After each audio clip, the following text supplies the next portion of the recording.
Este programa faz parte da campanha O Podcast é Delas 2019, uma iniciativa criada para inserir e promover mais mulheres na mídia podcast. A campanha ocorre sempre no mês de março e essa é sua terceira edição. Para encontrar mais podcasts participantes, procure pela hashtag O Podcast é Delas 2019 ou hashtag O Podcast é Delas nas mídias sociais e siga @O Podcast é Delas.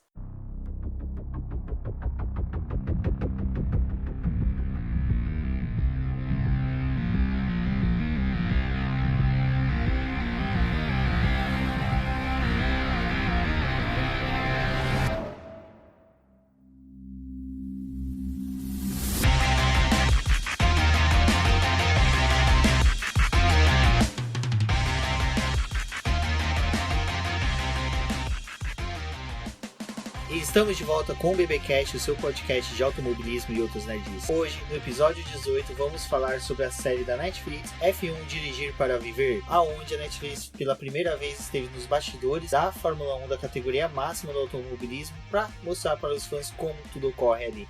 E aqui comigo eu tenho a Débora Santos Almeida. Olá amigos, tudo bom? Bom, hoje a gente vai falar um pouquinho dessa série que a gente acabou maratonando e não percebeu que era 7 horas da manhã quando a gente estava acabando ela. Aliás, a gente começou pontualmente a assistir às 11h30 da noite, que foi o horário que a gente tinha combinado para poder fazer essa maratona. Não, foi isso mesmo, a gente passou o dia inteiro, evitando as redes sociais, porque apesar de saber que a série iria contar sobre a temporada 2018, teve coisas que a gente sabia que não foram mostradas durante o ano e que estariam na série. Mas antes, vamos dar um agradecimento aos nossos apoiadores. São eles Ricardo Bannerman, Maia Barbosa, Eliezer Teixeira, Luiz Félix, Arthur Felipe e Thiago Bullet. Lembrando que no post nós temos o link para o apoia-se do boletim. Bom, agora voltando à série, Débora? Antes mesmo da série, na chamada dela, a gente tinha um pouquinho de noção que ela não iria fazer um review exatamente do que aconteceu na temporada, principalmente porque duas equipes estavam fora, a Ferrari e a Mercedes. Mas mesmo assim,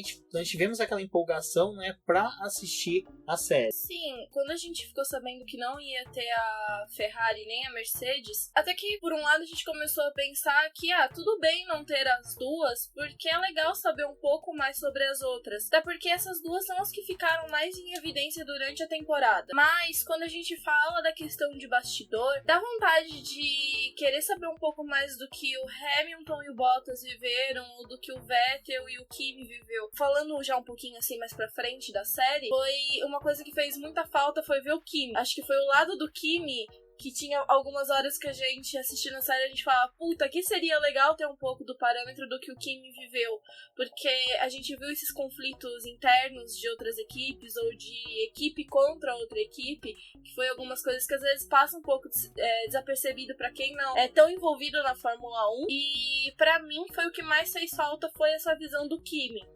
E também porque o Kimi, o ano inteiro a gente tem declarações, entrevistas dele, que ele é engraçadíssimo, então a gente sentiu essa falta dele, eu acho que ele seria o alívio cômico que a série não teve. Sim, eu acredito que faltou isso mesmo. A gente só teve alguns trechinhos dele em coletiva de imprensa, que já foi sensacional. Eu queria ver as reações dele, assim, de coisas que a Ferrari acabou fazendo, anulando ele algumas vezes em corridas, ou acabou lutando mais com o Vettel do que com ele mesmo. Deu vontade de saber, ver a reação do Kimi. Não saber porque provavelmente ele não ia ser aquele cara que ia parar pra poder dar a entrevista, e ia ser mais aquela entrevista zoeira, realmente ser livro. Mas eu queria ver a reação dele, que foi o que a gente teve, o olhar dos pilotos, quando dava alguma coisa errada, mostrar mais de perto como é que foi isso, e foi o que eu mais senti falta. Bom, e como a gente tá já mostrando pra vocês, a Ferrari e a Mercedes não participaram porque elas não quiseram ceder a entrada da equipe de filmagem aos boxes. Contudo, a gente vê sim a Ferrari, a Mercedes, na série, até mesmo a abertura, é o carro... É uma sacada fantástica, porque passava a abertura e naquele trechinho que é a marca, da série, era o carro da Ferrari, o pit stop. Então é isso, a abertura tecnicamente é o carro da Ferrari saindo do pit stop. Então você tem aquela chamada com a Ferrari, mas tecnicamente você não tem a Ferrari da série. Porque dos momentos que aparece a Ferrari, as imagens são da FOM. O que não é da FOM foi feita pela Box to Box, que é a produtora que fez a série. Uma coisa que é bem interessante da série é a estrutura que eles decidiram utilizar, que é uma coisa do tipo foi ao de utilizar as entrevistas das pessoas, né, dos envolvidos, que é desde chefe de equipe até piloto, e também aquela coisa de tipo colocando a visão deles dentro da série. Sim, a estrutura que eles utilizaram foi dividir 10 episódios. Foi uma coisa até surpreendente, porque a gente imaginava que seria ou menos episódios, ou algo de uma duração, tipo um filme, uma duração extensa. Eu achei legal eles dividirem em 10 episódios, praticamente alguns de 40 minutos, meia hora, mais ou menos. Eles fizeram uma estrutura bem legal, porque todo episódio conversa com o outro, né? O seguinte, então já tem aquela ligação. A Rafaela, do Garota F1, ela usou uma expressão bem legal que a série, os episódios sempre tem uma ponte com o seguinte e não fica repetitivo. Sim. Então você já sabe, você não percebe quando você, tipo, que nem a gente maratonou, você não percebia que mudava de um episódio pro outro, porque simplesmente elas tinham ligações que... Não tinha uma quebra bruta, né? Exato. Eu também, agora a gente falando um pouquinho da imagem também, uma coisa pra mim que faço jornalismo e eles usaram na série, que é justamente essa parte documental. Colocar os pilotos pra poder falarem, os chefes de equipe, essa câmera, né, com o piloto, os chefes posicionados lateralmente, mas a câmera mais legal era aquela que dava só o perfil, porque você conseguia ver expressões só de um lado do rosto, e eu achava aquilo muito legal, porque era tipo, como se fosse o rosto, só o rosto e uma parte escura, e aquilo dava muito destaque pro olhar, pra toda a feição que ele tem, mas só lateralmente, tipo, só uma metade, assim. Aí, saindo dessa questão da estrutura, eu acho que uma coisa que chamou muita atenção, e isso, pela primeira vez, eu amei os motores V6 híbridos, foi a parte de som da série. Como foi bem trabalhado. Toda vez que você tinha... Não ter trilha sonora, eu acho que foi muito bom. Tinha trilha sonora em determinados momentos, mas só que no momento de corrida você poderia ter colocado. Mas eles optaram pelo som real, pelo aquilo que estava na pista. Que nem tem um dos episódios que mostra o acidente do Alonso em Spa, o pneu furando do Bottas em Baku.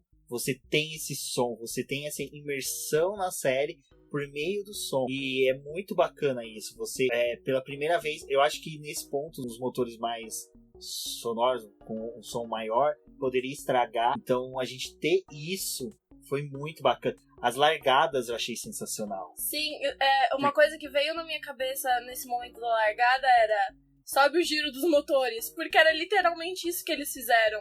Eles anulavam o som quando tava as luzes vermelhas, e aí quando dava a largada subia o volume desses motores todos de uma vez, e aquilo era um som muito característico, assim, e foi uma coisa que eu falei no Twitter, né, várias vezes, que lembrava muito uma produção de Star Trek. É aquele momento nerd nosso, né, que realmente lembra aqueles momentos que você tem explosão, aí quando vai pro espaço, anula o som. E esse momento da mudança das luzes, né? Acho que era a parte que marcava mais. Teve vários outros momentos, essa parte que você falou do acidente do Alonso, não ter o som, e foi uma coisa que você falou pra mim, você já tinha visto falarem sobre os pilotos, que quando eles sofrem um acidente, eles acabam vendo aquilo realmente em câmera lenta. Então, era a câmera lenta mostrando bem lentamente esse episódio dele ter capotado, sem som. E aí, só depois que o carro batia, tipo, voltava a ter som. Então, esses recursos de som e imagem que eles usaram foi muito chamativo. E uma coisa que é interessante, que é legal dessa produção ser exatamente quase antes do início da próxima temporada, mas eles serem bem depois que a temporada acabou, é que eles puderam usar recursos que na época vamos supor, que no acidente do Alonso, a gente não tinha aquela câmera 360 graus que tem no carro do Leclerc e que mostra o acidente, a gente não tinha um board. Eu lembro que na época foi soltando em pacotes, 1 ou 2 semanas depois, essas imagens. Eu acho que é até bom a gente já falar da montagem, né, que eles fizeram uma sequência dessas câmeras, exatamente na hora que, tipo, o Hulk bate no Alonso, o Alonso começa a voar, você tem mudança para outra câmera. Então você tem toda essa cena de forma linear por diversas câmeras, de ângulos diferentes. É muito legal. É uma produção cinematográfica. É uma coisa que eu acho que eu posso falar assim com toda certeza. Se você pegar essa série, dar pra alguém que não assistiu a temporada 2018 e falar pra ela, olha o que aconteceu, possivelmente a pessoa vai duvidar. Como a temporada 2018 foi excitante. Parece que foi muito ensaiado, né? Quando a gente assiste a série, parece que realmente foi uma coisa assim, a gente produziu essas imagens, isso não aconteceu, é uma série ficcional. Quando você para pra poder ver vários episódios desses, assim, juntos, de acidente, disputa, de coisas por trás das câmeras que a gente acabou não vendo durante o ano, a gente vê que a temporada de 2018 foi muito incrível.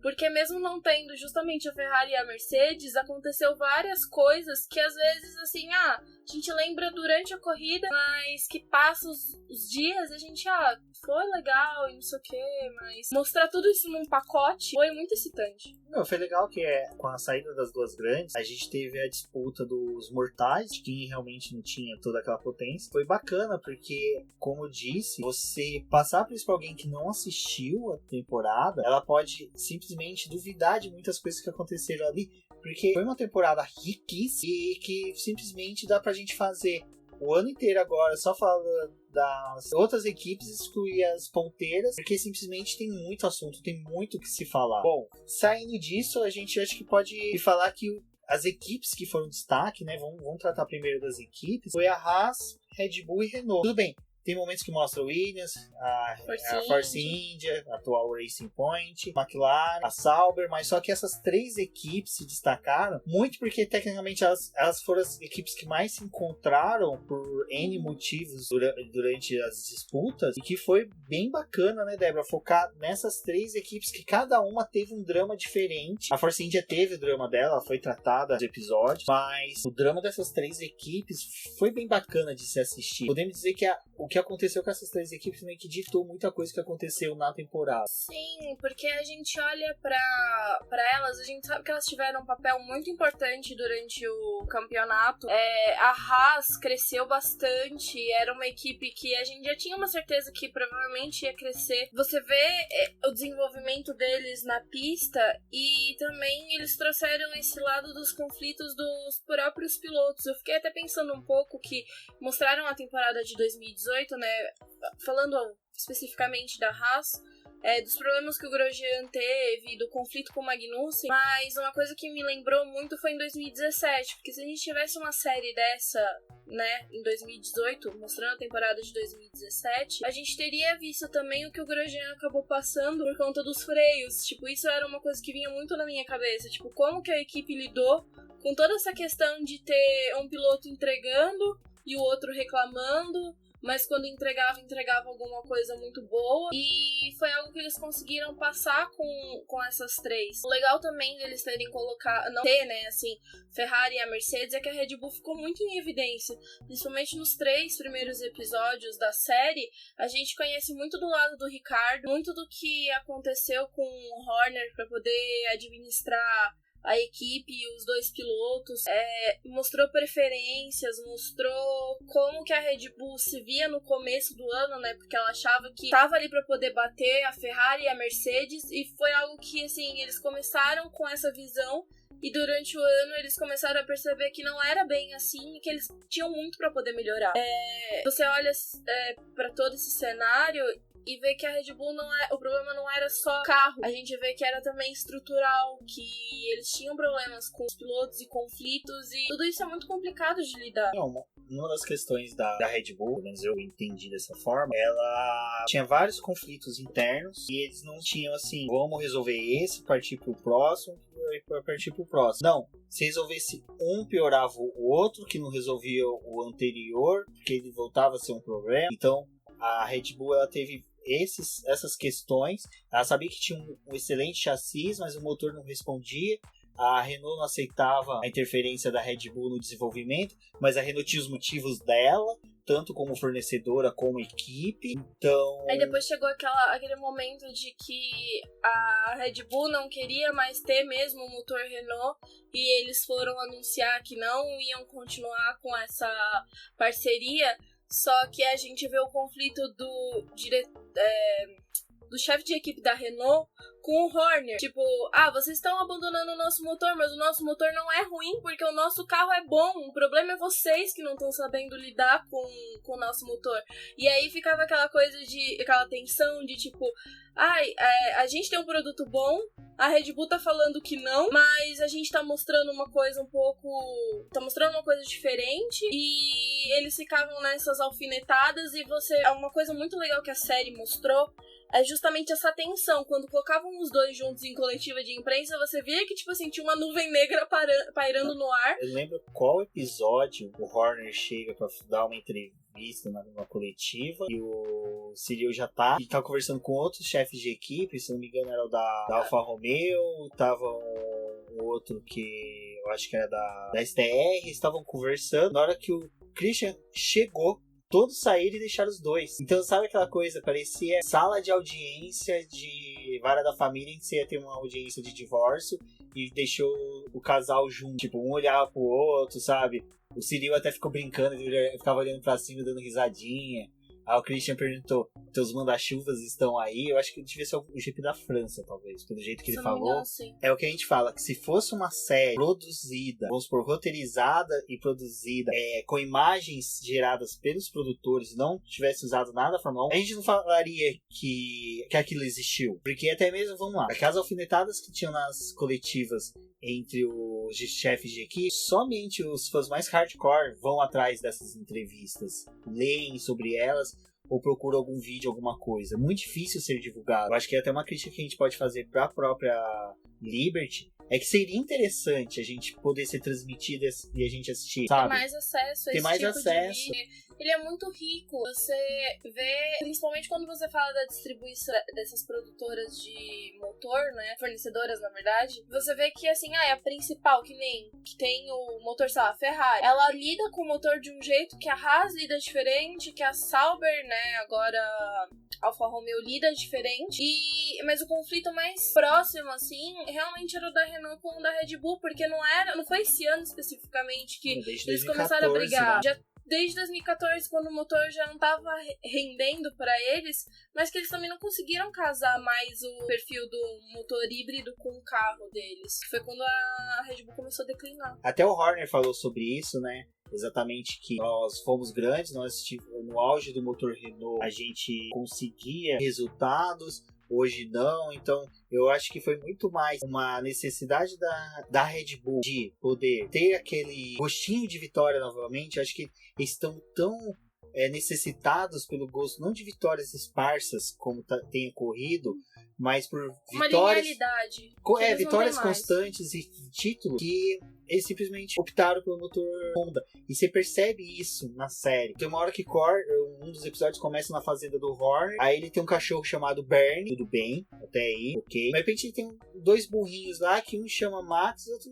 Daniel, né? Então, tipo, você vê que a situação tá tão desgastante. O alívio dele é nomear os burros com o nome dos pilotos, tudo bem. Tem a questão dos dois terem conflitos, mas só que você percebe o Horner tentando fugir, e você percebe que o Horner, ele deve levar isso pra dentro de casa, porque a esposa dele pergunta pra ele qual a próxima etapa. Ele responde, GP de Mônaco. Você sabe que vocês vão bem lá. E ele dá uma resposta, ele dá mais ou menos a entender que era o Max que ia vencer. Então você fica assim, você percebe que ele leva pra casa, leva pro ambiente familiar dele essa questão da Red Bull estar necessitada de vitórias e até de título. Então é aquela coisa, quando você consegue interferir o ambiente de trabalho dentro do ambiente familiar, você percebe que até nisso algo está errado. E o Christian tá buscando. É aquela coisa de, tipo, você levou o trabalho pra dentro de casa e tá tentando criar um alívio numa outra coisa, com uma coisa que você lida todos os dias. Uma coisa que me surpreendeu muito da Red Bull é porque antes eu via a Red Bull como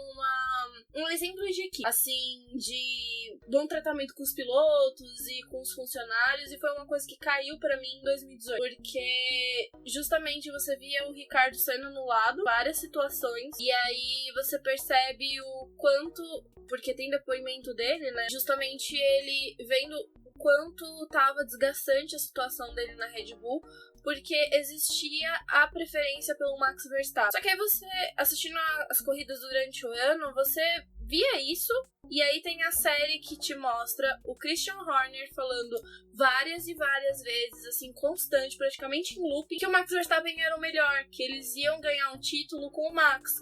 Só que aí quando o Ricardo decide sair e tá já buscando outras equipes, né, conversando com outras equipes, o discurso do Horner muda, tipo, não, mas o Ricardo, ele é essencial pra nossa equipe, a gente gosta dele, a gente quer ele aqui.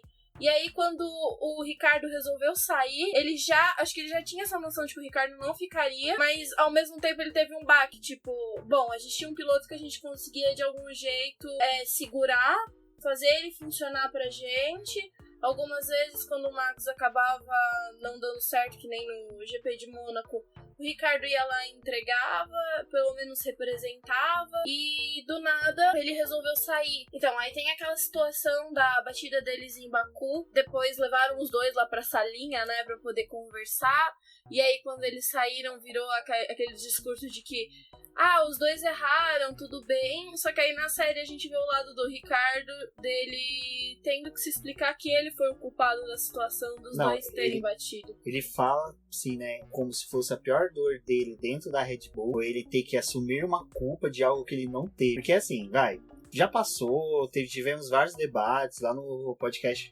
F1 Brasil Roda com Roda, no dia a gente debateu isso, porque o Max foi culpado. E é o brilho da equipe, pra eles veem toda a solução da Red Bull nas mãos do Max, porque ele foi o piloto novo, piloto em destaque, o piloto que se vencer pode se tornar um dos pilotos mais jovens a conquistar título. O Max tá 21 anos, o Verstappen, ele teria tecnicamente ainda um ano, essa temporada, ele teria que vencer essa temporada, possivelmente a próxima, para poder conseguir o título como o piloto mais jovem, já que o Vettel ganhou o título com 23 anos e 4 meses e o Hamilton fez 23 anos e 9 meses. Então a Red Bull tem 2 anos para entregar um carro campeão para o Max. Então é difícil a situação. Assim, é uma situação, é o que eu sempre falo para quem trabalha comigo, não crie um problema para você que você não sabe se vai ter não, como funcionar. É o seguinte, não crie um problema para você que ele não existe. Você gerou um problema para você que não existia até aquele momento. Então aguarde o retorno. A mesma coisa a Red Bull agora. Ela quer fazer o Max Verstappen ser o campeão mais jovem de todos os tempos. Até mesmo as próprias regras da FIA agora fazem com que o Max possivelmente seja diante único, do... né? A gente tem a situação de que a Red Bull gerou esse problema interno pra ela. Porque ela tá dando essa perspectiva pro Max. O Max daqui a pouco vai começar a ficar nervoso porque ele quer ganhar o título. E o Max fora da caixinha, fora do normal dele. Ele é um piloto que não vence. Vamos pôr dessa forma. Ele pode ter bons resultados, mas ele não vence. É uma coisa que você falando isso dele não vencer, foi uma coisa que você olhava pra ele ali na série e ele não tratava o Ricardo como se fosse um piloto igual a ele. Assim, um piloto de mesmo nível que tivesse ali pra poder disputar. O Max ficava muito nítido que ele achava que ele era o superior. E que o Ricardo tinha essas vitórias esparsas, assim, tipo... o talento dele não é um talento constante. E quando a gente olha, ao contrário, o Ricardo, ele mostra que ele é constante, ele tenta fazer o melhor dele, enquanto o Verstappen precisa de N motivos girando perto dele para que ele possa entregar um melhor resultado. O carro tem que estar bom, as condições de pista boa, o final de semana ter dado certo para que ele possa vencer. E o Ricardo, a gente via que as melhores corridas dele eram as que ele largava do final do pelotão. Exato. E agora vamos saindo da Red Bull. Acho que o que é legal de mostrar que a série... Assim, das equipes que eles mostraram questões internas, a da Red Bull foi legal, a Renault foi legal, mas a Renault é muito mais pautada naquilo da busca da Renault de voltar a ser grande. E a Renault ela só foi grande no período do Alonso, que até na década de 80 ela não foi tudo isso. A Renault sempre foi muito boa fornecedora de motor, mas a série até mesmo começa com a Haas, mostrando a Haas. Até isso é uma jogada muito interessante se você parar para pensar na busca que a Liberty tem de introduzir a Fórmula 1 dentro da cultura norte-americana, do dia a dia dos norte-americanos, como já é dos brasileiros, dos sul-americanos e europeus. Então foi interessante ela usar a Haas, que é uma equipe que tem o nome de uma equipe que já é conhecida entre os fãs de automobilismo nos Estados Unidos, que até mostra que o Gene Haas tem equipe de NASCAR, É um Ele grande sempre é muito nome. reportado com as coisas que acontecem na forma. Não, o que eu quero chegar é o seguinte. A Netflix foi inteligente ao pautar a Haas, Red Bull, porque a Red Bull é uma marca mundial, é reconhecido. Então já começa a criar essa imagem da Red Bull com a Fórmula 1 dentro dos Estados Unidos. Mostra que, olha, nós temos um lado patriota dentro da Fórmula 1. Vocês podem ter um amor, aquele amor que o americano tem de patriotismo dentro da Fórmula 1 com a Haas. Tem uma hora lá que se foca a bandeira da Inglaterra, ó. Se fosse da Inglaterra ia ter uma nova guerra. Mostram a bandeira dos Estados Unidos no carro. Então tem todo esse envolvimento, tudo. Eles trazem essa questão dos norte-americanos dentro da Fórmula 1. O GP dos Estados Unidos também tem muitas imagens, assim, tipo, focado justamente nessa animação que eles têm por conta de ter o automobilismo e mostrar coisas características que a gente já vê em NASCAR, em Indy, que é aquelas super produções de mostrar, fazer aquelas apresentações de pilotos, e é uma coisa que sempre o GP dos Estados Unidos é característico por isso. Então, é nisso que eu acho que a Netflix foi bem inteligente. Então, que eu até comentei com as pessoas que fala da série, nossos amigos no Twitter, nas redes sociais, quem produz conteúdo, que nem a gente, falem, escrevam sobre, porque a gente vive reclamando que a categoria tá minguando de fãs. Essa é uma das excelentes oportunidades que nós temos de expandir esse universo da Fórmula 1, levar até onde que ninguém ainda levou a Fórmula 1. E você atingiu a cultura norte-americana com a Fórmula 1, introduzir ela a Fórmula 1 nessa cultura, vai favorecer a nós. Então isso é muito bom. Eu, quando vi que ia sair, fiquei muito feliz. A forma com que eles trabalhou a Haas na série foi legal, porque a todo momento, em todos os episódios, tinha alguma coisa da Haas. Então isso foi muito legal. Até eles põem a batalha da Renault e da Haas por ser a quarta força, né, dentro da Fórmula 1, isso foi muito legal. Então, a gente conhece o Gunther um pouco melhor. O Gunther, ele é sensacional. O Gunther, a comparação que eu vou fazer é infeliz, mas o Gunther, depois do primeiro episódio, pra mim, ele parecia o vilão que eu mais gosto hoje do cinema, que é o Hans Landa, dos Bastardos Inglórios. Pra mim, o Gunther era o Hans Landa, ele era aquele vilão. Porque eu não tô falando que ele era vilão por ele ser ruim, é que o Hans, ele tem uma cara, uma cara feia, uma cara assim, tipo, amarga, e o sotaque dele, né? Ele parecia aquela música Pedra Letícia, em que eles cantam uma música do Reginaldo Rossi em vários idiomas. Aí tem a parte que eles cantam alemão, que fica cantando misturando palavras. E o Gunther, aquele sotaque pesado do alemão. Aí parecia aquela sátira que o pessoal faz do Schwarzenegger. Aí ele pensando, né? Tchachurkurt, não sei o que lá, Tcheverzovski. Cara, era muito bom. É muito bom. Assim, e eu acho que era muito engraçado que ele ia falar algumas coisas que aí você pensava assim, não, ele tá pensando em alemão e tá tentando levar isso pro americano. Exato. Não, a hora que ele fala com o Gineas no telefone do GP da Austrália, que ele assume. Agora, vamos entrar no GP. Eu acho que, assim, tem alguns episódios que a gente pode criar um podcast por cada um. Se os ouvintes quiserem, a gente faz, peçam. Mas hoje eu vou falar. Aqui vai ter 2 que vão ser pautados. Que a gente pautou, que a gente vai falar o primeiro episódio. Cara, o que é o primeiro episódio? Aquilo que o Valese falou, o Campos concordou e depois ressaltou que como é você saber o resultado da equipe Haas naquele GP, a filha da mãe da Netflix faz você se apaixonar pela Haas, torcer por ela, e sabe aquela coisa do tipo do você querer, não, eu não quero que isso aconteça, não, gente, não, por favor. Era isso que eu sentia assistindo. Você queria que aquilo ali fosse mentira, Exato. que fosse realmente uma produção deles e que você pudesse mudar o resultado.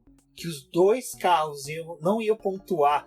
A alegria dos caras ao terminar o quali, com os 2 carros em 4º e 5º lugar. Gente, que maldade do destino. E o pior, ainda o Gunther ainda faz um briefing com os mecânicos e ele fala: temos gente nova. E depois, quando erra, que ele liga pro Gene Haas, foram um dos novatos. Você fala, meu Deus, como o destino é cruel na Fórmula 1. Cara, o destino na Fórmula 1 é um vulcão com uma lava quente que é tipo assim, é avassalador. Ele não separa. Exato, porque a prova de endurance às vezes é só terminar. E eles só precisavam terminar a corrida. Não era vencer, era só cruzar a linha de chegada. E assim, e é legal que mostrar o que foi a GP da Austrália. A abertura, é o Pautou primeiro episódio que dá... toda a série. A pauta da série, eu acho que os produtores ali, quando fizeram a filmagem da Haas, eles falaram, cara, a gente pode pautar a série em perpetuação da Haas durante a temporada. Porque o que acontecia? A gente ia ter a Haas disputando posições com a Renault depois. Então, esse primeiro episódio, ele é excitante. Ele faz você se projetar pra dentro da Haas. Parece que você queria estar lá dentro pra ver, até pra abraçar o mecânico. Mostra a cena do Grosjean tentando confortar o mecânico chorando. E depois você sabe que o problema foi com a pistola, só que ali você vê justamente uma coisa que falta pra Fórmula 1, que foi uma coisa que a Andrea Borges Leal falou no texto dela, no site da Bia Rosenburg, né? Link no post, de avisando. Justamente é isso, a Fórmula 1 falta essa humanidade que muita gente que não acompanha a categoria acha que é só uma categoria de dinheiro, riqueza, esplendor, e você esquece que os pilotos e os mecânicos e os chefes de equipe são pessoas, e eles sentem, aquilo também é o trabalho deles, mas eles estão vivendo aquilo intensamente. E quando você pega essa imagem justamente do Grosjean chateado porque acabou a corrida pra ele ali, não tem mais como você voltar, porque justamente não é uma prova de endurance, que você mesmo tendo problema, você consegue voltar com o carro pra pista. A Fórmula 1, se você tem um problema ali no meio da corrida, acabou pra você. Você não consegue mais recuperar aquilo. Nessa questão de quebra. Quebra, assim, né? Uma falha. E foi uma fatalidade e o próprio mecânico se sentiu responsável por justamente todo aquele ambiente que a equipe tava, que era a alegria de estar com os carros no grid, e tendo chance, e correndo muito bem, e disputando espaço, que por um erro de uma pistola acabou todo final de semana. E foi legal que o Gunter pergunta, vocês treinaram no final de semana? O mecânico fala, não. Então, você percebe que ali começa tipo assim, tem aquela sensação de onde erramos e temos que consertar. Então, saindo agora do primeiro episódio e voltando pra pauta, porque o primeiro episódio dá pra fazer um programa inteiro, como disse, a questão de ter apresentado a Haas como essa equipe foi muito bacana, e como eu disse, pautou toda a série, que deu pra eles, tipo, da Haas, criar links pras outras. Agora, saindo dali, vamos falar de outra questão que foi na série, que foi bem bacana, que foi mostrar o Alonso, como os pilotos da Fórmula 1 vê ele, como ainda sendo o melhor do grid. É engraçado, a gente teve 2 tetras campeões na pista, mas o Alonso era o cara a ser batido. Ele era a visão pra... Agora a gente pode falar, né? Pro Carlos Sainz, que era uma coisa que você não, sei lá, não notava muito. A gente não tinha isso, a gente não tinha essa noção tipo, que o Carlos são Sainz... dois espanhóis, mas... tinha essa rivalidade interna dele com o Alonso, mas não era aquela rivalidade dele por maldade. Era do tipo... Ele me inspirou quando eu era criança, e eu quero bater esse cara porque eu também quero ser reconhecido no meu país como um piloto espanhol bom, que é uma coisa que o Alonso já é consagrado, e todos os pilotos ali no grid e chefe de equipe só falam assim, a gente queria ter um Alonso em outra equipe. Não, e do Carlos Sainz buscar reconhecimento, porque no episódio que mostra sobre essa rivalidade e tal... Que é o GP da Espanha, é bem focado justamente no GP da Espanha e nesse... A questão do Carlos Sainz falando que ele... Aonde que ele ia, ele era filho do Carlos Sainz, do pai dele. Ele viveu sempre um eco de alguém. Ele vivia do eco do pai dele e ele não queria isso. E é muito...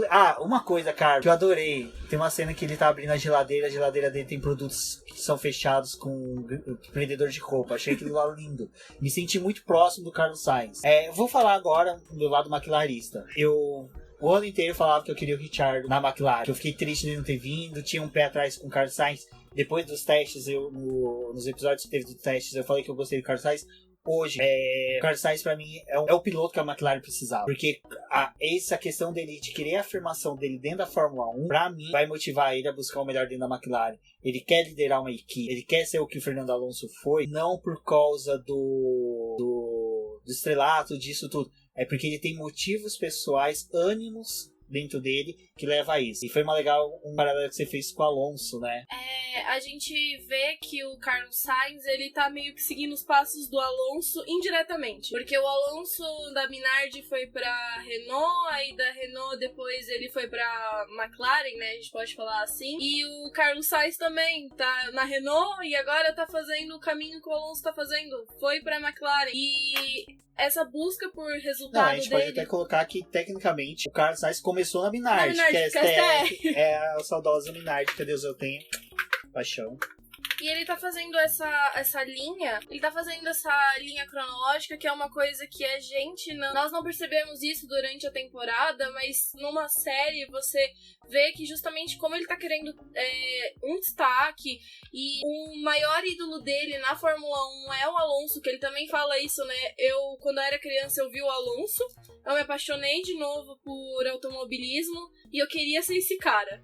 E aí hoje eu tenho a possibilidade de correr junto com esse cara na Fórmula 1, que era uma coisa que eu há pouco tempo atrás não sonhava que eu ia conseguir. Então ele vive em luta com dois fantasmas, né? Que é o Alonso, ser reconhecido no país, fazer esses passos do Alonso que ele tá fazendo, talvez nem ele tenha percebido, assim, tipo, pra poder vir da boca dele falando isso, mas ele tá fazendo a mesma coisa que o Alonso fez. E também se tornar o Carlos Sainz, que não é o pai dele. E é uma coisa interessante você falar sobre isso, sobre se tornar o rei da Espanha, vamos pôr dessa forma, que é uma coisa que o Fernando Alonso sempre falava, que pra ele foi difícil ele ter reconhecimento no país dele, porque apesar da Espanha receber a Fórmula 1 por ano, a Espanha em si nunca teve um piloto de destaque, nunca teve um piloto. O Carlos Sainz, pai, passou pela Fórmula 1, mas não foi destaque, né? Tanto que ele é um dos melhores pilotos de rally de todos os tempos. Então, o Carlos Sainz, ele sabe que agora ele tem um dever, e eu acho que é aquela coisa de, é meio que o que recai sobre o piloto brasileiro, ser o novo Senna. Ele não quer ser o novo Alonso, ele não quer ser o Carlos Sainz pai, ele quer ser o Carlos Sainz. Então, ele mesmo já expulsou esse demônio da comparação, ele quer se afirmar na categoria, e ele sabe que ele precisa disso, e ele quer buscar resultados, e é legal que tem momentos que mostra a disputa dele, uma disputa que ele teve com o Leclerc em Baku, que ele falou, não quero deixar ele passar, ele sabia da necessidade dele. Não, e o mais legal também são os rádios, porque eles pegam algumas coisas dos rádios pra poder mostrar, e a equipe falando, Sainz, o Alonso tá atrás de você. Tipo, não é Leclerc, não é outro fulano, é o Alonso. O Alonso está atrás de você. Ele, então eu vou vencer esse cara. Eu não vou deixar ele passar. Mas isso é legal que até o Arthur, que ele falou, nossa, você citou que gosta da coisa de kart, tá participando, até semana que vem tem etapa.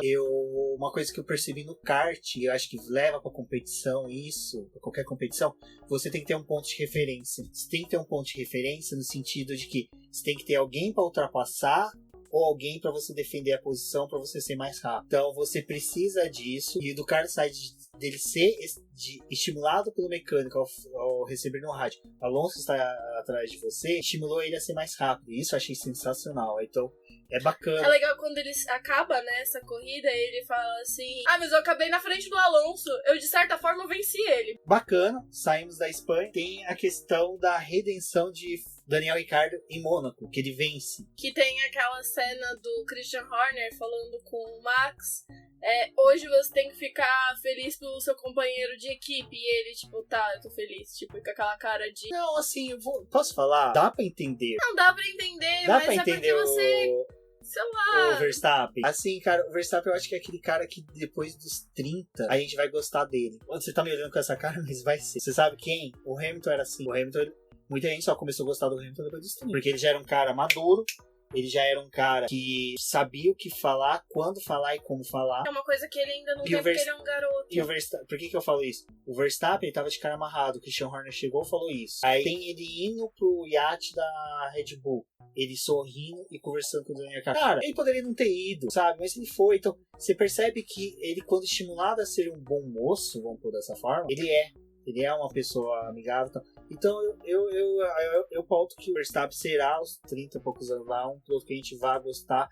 Quem já não gosta, tem muita gente que é fã dele, e concordo com quem é fã dele, que ele é um excepcional. Sim. Ele sim vai ser campeão um dia, mas aquela coisa, até ser campeão, até chegar nessa maturidade, muitas pessoas... Ele não tem uma atitude de um campeão, que é o que muitos têm. Ele ainda não tem, exatamente. Então, isso eu acho bem legal. Mas esse GP... Aí que a gente vê que como o Ricardo foi a estrela, o piloto estrela da série. Porque nesse episódio mostrou a frustração dele de 2017. 2017 que teve box? Não, foi 2016, se não me engano. Ele fez a pole, daí ele não conseguiu. Que, é aquela outra coisa. Você sabe o resultado, mas na hora que tá mostrando a corrida, que ele tem a falha do motor, e chega no rádio e fala, você tem que reduzir. E você vê o Vettel chegando, meu Deus, sabe? É aquela tensão, aquela aflição que você tem, e a série soube trazer. Por isso que eu falo que essa série é muito boa. Ela soube trabalhar coisas que a gente já sabia que ia acontecer, mas numa tensão de como a gente não soubesse. E nesse mesmo episódio mostra a Williams, todo o drama da Williams, e cara, Claire Williams, como ficamos cada vez mais apaixonados por ela, que mostra, né, um momento que eles têm uma conversa com os funcionários, investidores da Williams. Aí o Paddy Lowe tá lá tentando justificar, o nosso carro é o pior do que o ano passado, tal. Aí você percebe porque que o cara é afastado, né? Ele tá falando um desânimo. Aí o microfone vai pra Claire Williams, ela tem pulso firme. A Williams nunca será uma equipe júnior, nunca será uma equipe B. E era uma coisa que a gente ficou essa semana inteira discutindo sobre isso. Aí o final da fala dela, isso só vai acontecer em cima do meu cadáver. Cara, assim, você vê ela, você fala, meu, toda a tensão que ela tinha de ter que ficar justificando por aquele paspalho do Lawrence Stroll, por que o carro tava ruim. Tipo, eu queria saber se em algum momento ela chegou a falar pra ele, pô, mas teu filho também é um bosta, que bateu pra caramba. Desculpa o termo. Então, isso foi legal também. Mostrar a Williams. A Williams só tem, acho que momento nesse episódio, nesse trechinho. Mas isso já mostrou tanta coisa que eu, mais uma vez, vou olhar pra Williams de outra forma nesse campeonato. Eu vou ter uma outra visão. Ela falando o orçamento de tal equipe é 400, 600 milhões. Deles é 3 vezes 120. menor. Então, isso foi muito punk. Eu achei bem legal. Eu acho legal dessa parte da Williams, assim, é justamente pautar esses problemas que ela tem, mas tem uma coisa por trás. Porque a Williams, você pegando o documentário da própria Williams que tem na Netflix, e fica aí mais uma recomendação pra quem não assistiu ainda, assista, você vê que a Williams, eles têm essa garra de querer ser Williams. A Williams, quando ela perdeu o nome, né, na época do Frank Williams, que, tipo, não tinha o nome principal, Williams, e eles se sentiam frustrados, porque eles não queriam que esse nome fugisse. É um nome de família.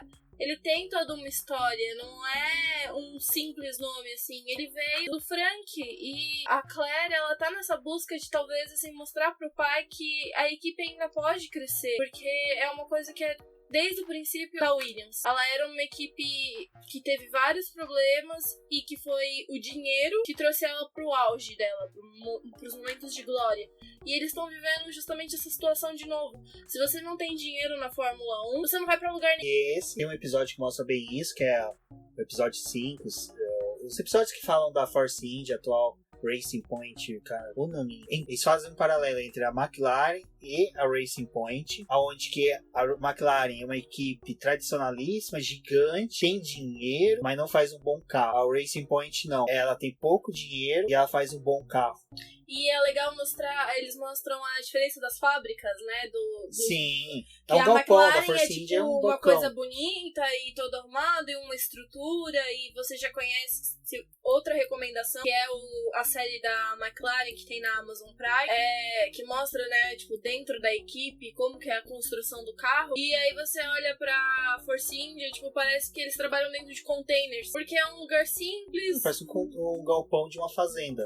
Parece um galpão de uma fazenda. Mas, então, esse paralelo foi bem legal. E uma coisa que é legal que a série trouxe, que eram jornalistas fazendo Os jornalistas eram a liga da série. Era o que fazia a série ter os encaixes. Will Buston, que era um dos que participava, que, sensacional a participação dele.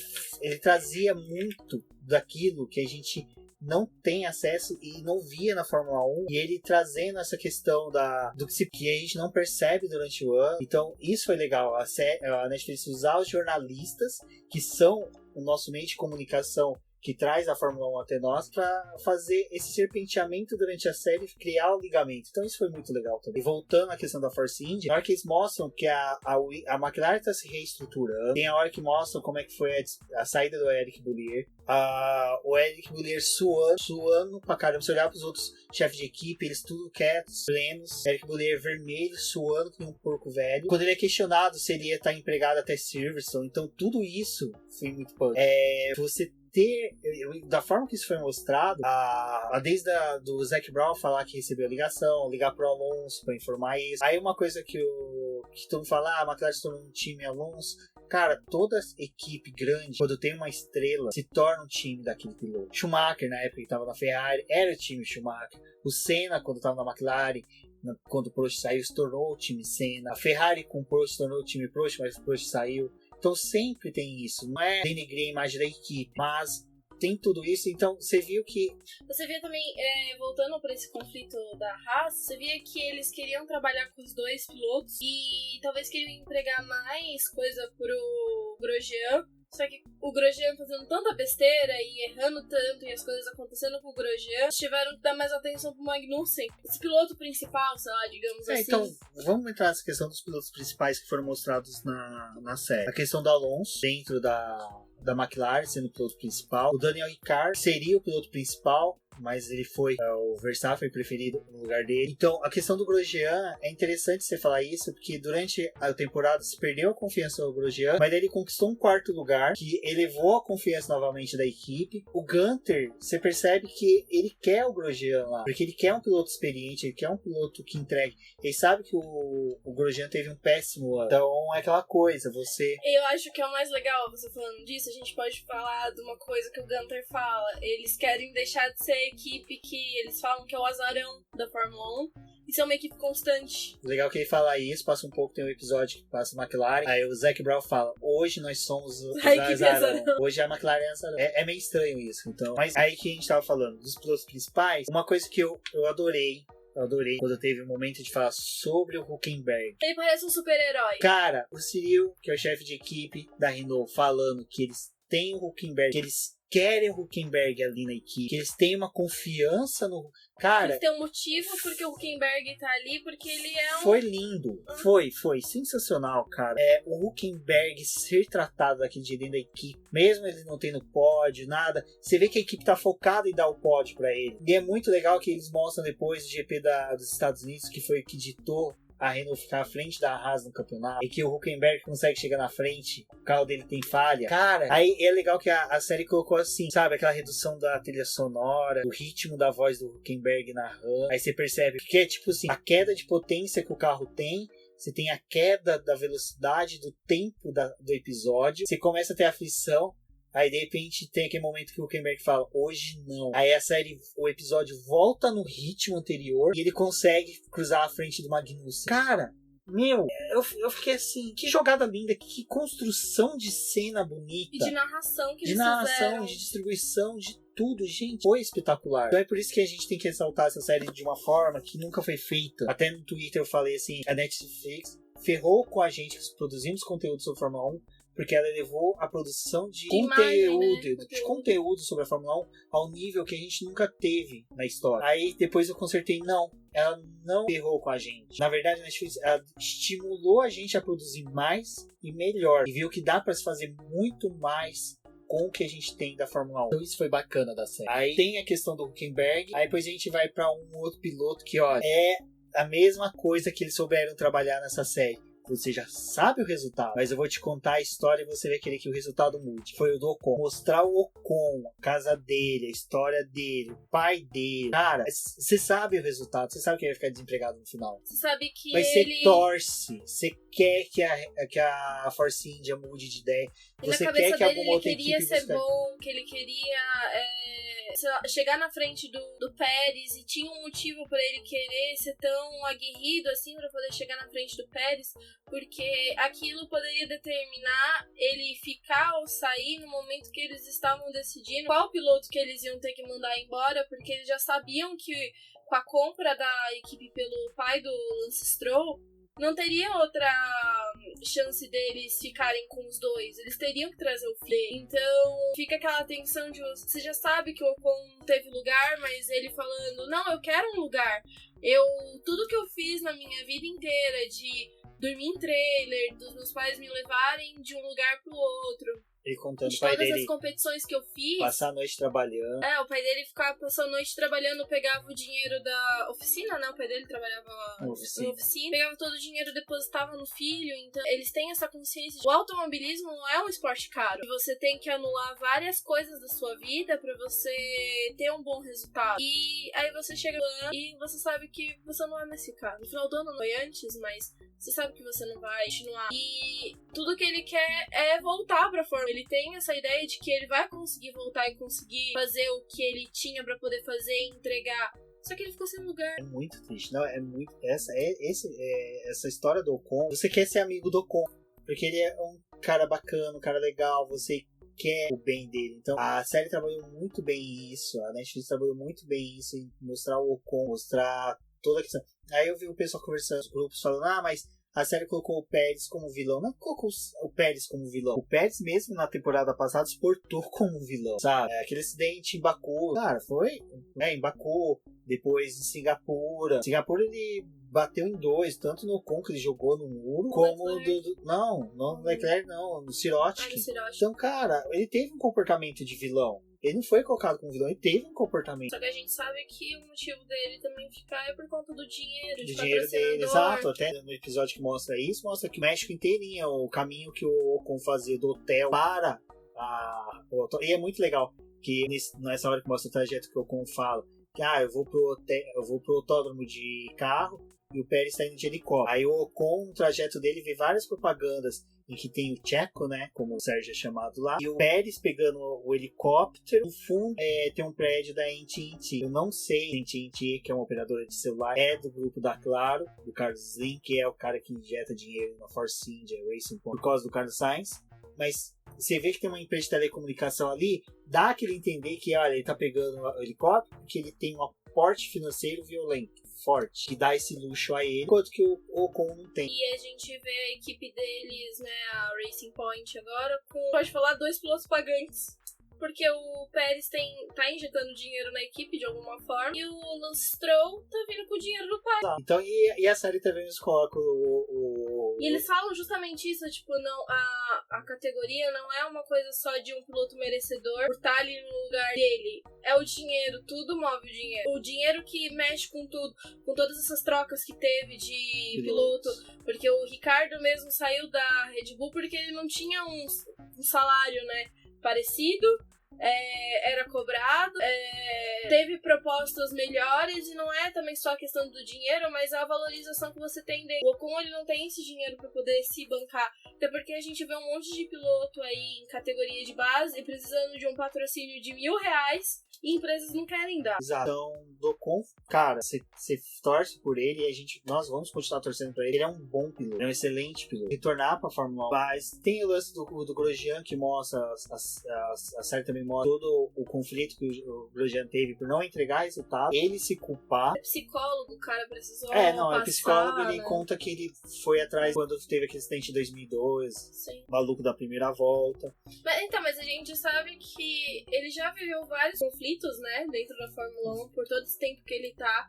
Ele já passou por várias coisas e muitas vezes quando a gente fala do Grosjean é de um jeito pejorativo, justamente por esses erros, mas é muito complicado porque é uma coisa que eu acho que o próprio Gunter fala. A partir do momento que você tem um problema, é difícil você se recuperar dele quando é uma coisa muito violenta. Bom, então do Ocon, acho que ficou bem legal isso, do Grosjean. A série ainda mostra outros pilotos. Eu acho que é interessante falar do Magnussen, porque... Magnussen não, tô brincando. É que o Magnussen eu tenho ranço com ele. Mas, não, por incrível que pareça, eu gostei do Magnussen depois. Que mostrou ele todo aquele afinco que ele tem por querer ganhar. Ele tem um piloto de 26 anos, que ele ainda quer ser campeão mundial. Mas é que traz aquela coisa justamente da humanidade. Tipo, a gente entra dentro do carro, mas o carro se torna uma coisa só, porque a gente parece que a gente tá correndo com o nosso próprio corpo. A gente vira um super-herói sem ser um super-herói, sem ter superpoder. E o nosso raciocínio, as coisas que a gente faz é tão poderoso dentro de uma corrida, porque é prestar atenção em quem tá na sua frente, quem tá atrás, ter ações rápidas com esse jogo, né? E aí você vê o quanto que a visão de um piloto e essa coisa que muita gente fala assim, mas a Fórmula 1 é só um carro, e o humano que tá ali dentro pilotando aquele carro, ele é tão incrível com todas essas coisas que ele faz, com tudo que ele lida. Não é pra qualquer um, não é um esporte pra qualquer um. E você sabe que os acidentes, se tiverem, se for um acidente de grande proporção, antigamente era fatal. E entrando nessa questão do acidente fatal, a gente entra justo no famigerado episódio 8. Impossível não chorar. Impossível não chorar. Até, assim, e foi uma sacanagem que a Netflix fez, que no final do episódio 4 por 5, eles mostram a questão da chegada do Leclerc e da morte de Jules Bianchi. Ali você já tem aquele aperto no coração. Eu pensei que ia ser no 5º episódio, daí não apareceu no 5º episódio. vai aparecer no 8º. E, gente, o que é esse 8º episódio judia? Assim, até a Débora falou que o Jules, né, foi o primeiro piloto que ela morreu. Eu tive a morte do Senna. Então, mas só que assim, tudo bem, passou mais de 20 anos, a gente foi ter uma nova morte. Mas a do Jules, a questão dele ser uma promessa pra Ferrari, nós já sermos uma geração que consegue assistir provas de categorias de acesso, a gente ter visto ele vir de outras categorias, crescer, aquela corrida que ele fez no GP de Mônaco, que ele conseguiu 1 ponto pra Marussia, garantiu a sobrevivência da Marussia para o ano seguinte. Então tudo isso faz com que a gente tenha carinho especial pela memória do Jules. Aí mostra o quão especial ele foi pro Leclerc e como o Leclerc teve muitas perdas por espaço de tempo, e ele é um piloto forte, preparado. O Leclerc, ele teve a perda do Jules, que era o padrinho dele, mentor, melhor melhor dele. amigo. O Jules depois perdeu o pai, isso não foi no mesmo ano, foi no próximo ano, mas pra quem perde é uma dor. Então você tem aquela questão. Ano passado ele perdeu a avó, porque ele tinha também uma grande ligação. Então, esse episódio, ele faz a gente ter, assim, pra quem teve perdas de parente, se torna um episódio pesado, mas daí a gente começa a ver como os pilotos de Fórmula 1 são realmente humanos, como eles buscam a todo momento estar no limite, ultrapassar o limite para obter resultados, para se manter no emprego, para a equipe pontuar e conseguir mais grana, para se manter. Conseguirem trazer patrocinadores desses. Exato. E aí é uma coisa que a gente vê. O episódio que contou do Carlos Sainz, ele buscando a todo momento ficar na frente do Alonso e conseguir bons resultados. O Hulk tentando bons resultados com o motor estragado nos Estados Unidos para ficar à frente do Magnussen a todo momento buscando o melhor dele, porque ele era praticamente o único piloto da Haas que estava pontuando. Aí você tem o Leclerc com todos esses monstros, demônios atrás dele, conseguindo ser um excelente piloto. Tem o Ericsson, que mostrou também, mesmo com todo o dinheiro que ele injetava na Sauber, saiu. Aí mostra também o jeito do Ericsson que você gosta dele. E aí a gente tem o único episódio que mostra o Williams, tem o Chatolino do Lance Stroll, que o rádio dele inteiro, que foi só reclamar. E ele lutando lá no último lugar, ele começa a reclamar: o que eu tô fazendo aqui? Aí você percebe que até a própria Netflix mostrou que quem é os verdadeiros pilotos, aqueles caras que estão ali porque precisam, porque é a vida deles, é o trabalho deles, e tem aquele outro que tá ali porque o pai quer, que é como o Lance Stroll fala numa das coletivas. Quando pergunto pra ele se ele vai pra Force, ele responde: vai ser o que o meu pai decidir. Tudo bem, o pai dele é o novo dono da equipe também, N motivos porque o pai dele vai decidir. Mas mostra que o Lance Stroll não é nem visto pela própria Netflix como sendo aquele piloto que é os demais. E é legal que eles colocam até nos episódios que tem o Kimi, a pergunta do repórter: mas você tá indo pra Sauber, tal, você ainda tem ânimo, tal. O Kimi responde: não tenho, eu vou ficar aqui só pra perturbar vocês. Ele faz uma tirada que você, cara, o próprio Kimi tem um ânimo pra continuar na categoria, que o Lance, você percebe que ele tá ali muito mais pela paixão do pai dele, vontade do pai dele, que ele, tem aquele sangue nos olhos que os outros pilotos têm, e vai faltar ele. Que nem ele fala: falam mal de mim, mas eu tive um pódio. Cara, você vai ficar nesse eco. Um eco só porque você teve um pódio e esse é o único resultado bom que você tem até agora. Não, então, essa que é a questão que eu achei bem legal, que eles mostraram pilotos que a gente só vê no meio, que muitas vezes passa despercebido por nós, mas que foi sensacional. Foi um trabalho muito bem feito com esses pilotos, mostrar eles ali. Bom, aí a gente vai chegando ao final da série também do nosso podcast. Assim, o episódio 8, que a gente falou, recomendando, assistam. Se vocês não assistiram, assistam com lenços, porque é pesado. Lembrar do Jules Bianchi, de toda aquela questão dele chegar. E é legal que eles colocam umas imagens do Leclerc olhando a Ferrari passar. Tem uma que ele tá dentro da Sauber e o Vettel tá passando, ele olha e acompanha o Vettel passando. Na questão alinhando o carro no grid, a Ferrari passando e o Leclerc falando: meu sonho é ir pra Ferrari, eu almejo chegar na Ferrari. E aquela outra coisa: você sabe que ele tá lá, você torce por ele. Isso foi uma coisa muito legal que a Netflix soube trabalhar, né? Quando inseriu as falas e as imagens. Bom, eu acho que daí a gente já pode ir pra final, né? Pro último episódio, que eles mostram. Lógico, a gente não tá falando episódio por episódio, aqui a gente acabou engatando nessa, mas que foi mostrar os novos pilotos, né? Que estão chegando.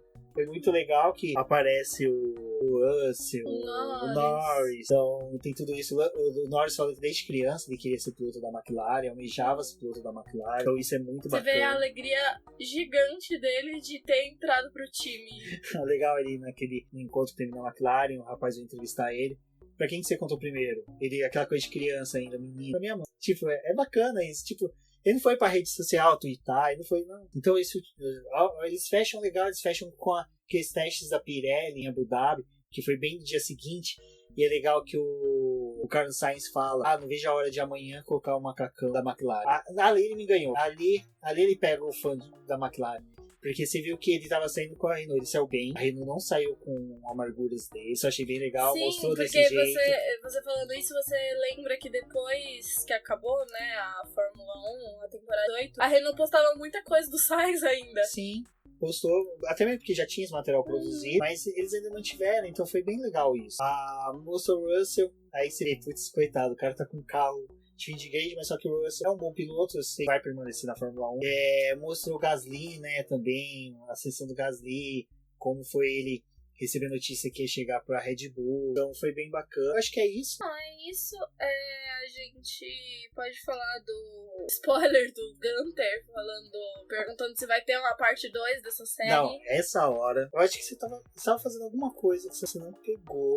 Eu acho que você tava tweetando alguma coisa que era legal, porque a gente só parava pra tweetar na hora que a gente falava que a gente tinha visto a Juliana Serrazoli na série, que foi muito legal. É legal você ver uma pessoa que você conhece, um brasileiro, e você trabalhando, ela e o Gui Pereira. E você se sente representado, né? Exato, isso que foi legal. A gente se sentiu representado pela Juliana e pelo Guilherme Pereira. Então foi bem bacana isso, né? A gente vê eles. Representação é tudo, gente. Até em série de Fórmula 1. Exato, é boa a gente falar isso. Porque a gente...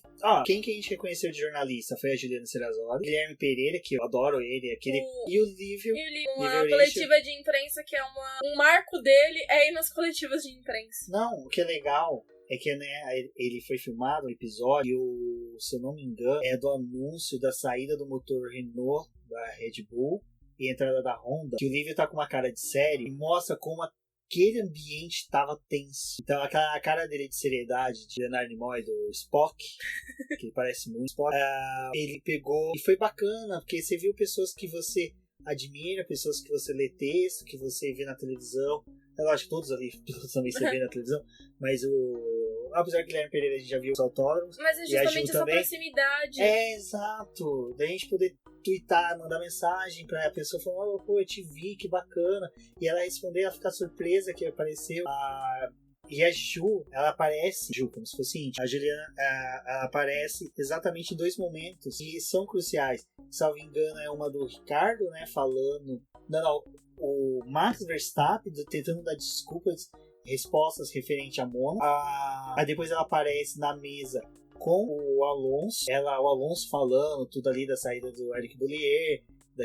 Eles não falam diretamente a chegada do Gil de Ferran na McLaren como se fosse uma introdução do Alonso, mas pode ser, não for, mas enfim, eu tô feliz que o Gil de Ferran tá lá. Então foi muito bacana isso. Então você viu que ela esteve presente em 2 momentos importantes. Depois, no final, ela aparece de relance no cercadinho, salvo engano, em Abu Dhabi. Então, assim, são passagens rápidas, mas é bacana. Então, quem assistir, tira print, fotografa, posta pra gente poder também exaltar os nossos jornalistas que estão lá. Agora que é legal que a gente pode falar, que mostra todas as viagens dos pilotos, todas essas questões deles, e de repente a gente começa, quando vê a Ju, quando vê o Guilherme Pereira, vê que eles também viajam, então eles passam por situações parecidas, eles passam por mesmas tensões que os pilotos e as equipes, de ter que fazer a cobertura, que nem a Ju agora ela procura patrocínio, uma forma de conseguir se manter lá, então você começa a entender também isso.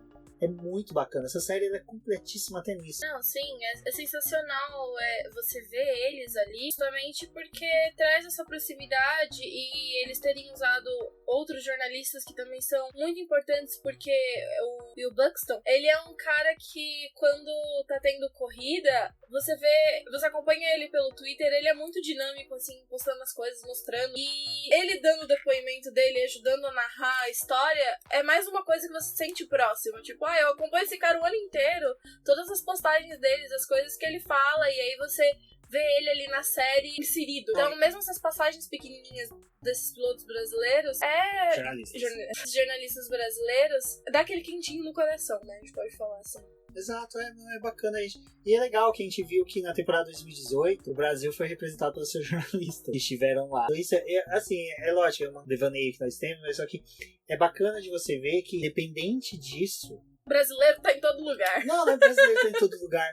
A Fórmula 1 ainda continua viva pulsante no Brasil. Uma coisa que nem a gente falou, a gente assistiu às 11h30, a gente fez a campanha, até no último podcast a gente conversou sobre isso, e daí o Bruno Lima, a Bia Rosenbaum falou, vamos assistir às 11h30, então deu 11h30, a gente começou a assistir. É que eu realmente, vocês podem ver que eu não tuito durante corrida, nem durante série, então eu não tuitei tanto, foi pouco, mas a gente levantava para ir no banheiro, beber água, alguma coisa, entrava no Twitter, você vê que tinha gente tweetando sobre, então, assim, o programa, a série foi muito bem recebida pelos fãs, e isso foi bacana, então é legal, então, o que eu recomendo a todo mundo? Assistam, comentam nas redes sociais, eu vi muita gente reclamando questão de spoilers. Eu acho que spoiler de coisa que acontece, de fatos históricos, coisas que se passaram, não existe. Mas a gente tem momentos que a gente pode segurar o ânimo pra querer tweetar, falar sobre. Porque a gente pode soltar uma coisa ou outra, que nem a questão do Gunter ligando pro Generaz, falando que a culpada foi ele, tal. Depois ele escrotizando o Grosjeano no jantar da Haas. Então tudo isso é spoiler. Eu acho que a gente pode ressaltar coisas que são bacanas, tipo... Pô, esse 8º episódio fez eu chorar demais, mas não fala o motivo. Nossa, como eu amo o Ricardo, mas não falar o motivo. Nossa, como o Carlos Sainz mudou minha visão sobre ele, como foi eu mesmo. Eu cada vez mais estou fã do Sainz. É lógico, para que isso não prejudique meus julgamentos no futuro com ele. Então eu acho que dá pra gente maneirar nisso. E, bom, agora acho que eu vou deixar minhas considerações finais sobre a série. A Débora depois fala dela. O que eu posso falar, assistam, tweetem, compartilhem, mostrem essa série pra aquele tio que falou, pra aquela tia, pra aquele primo que falou que a Fórmula 1 morreu depois de 1994. Essa série vai fazer a pessoa mudar a opinião dela. Ah, mas meu tio que fala isso não fala inglês. Relaxa, tem dublagem. Tudo bem que eles falam Gasly, dá uma enrolada pra falar Gasly, dublagem, mas é aquela coisa. Os pecados que a dublagem às vezes comete, mas tem. Então passem para os parentes, amigos que falam isso. Vocês vão ver que vai ter.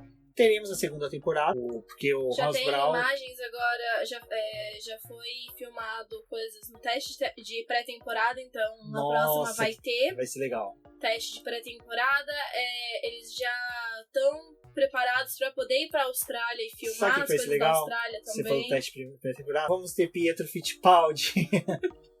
Mais um brasileiro. Mais um brasileiro. Chupa hater. Vai ser legal. Então, nossa, que bacana. Não sabia que eles estavam na pré-temporada. Então, eles devem pegar os testes da Pirelli pra cá. Então, isso que eu tô falando.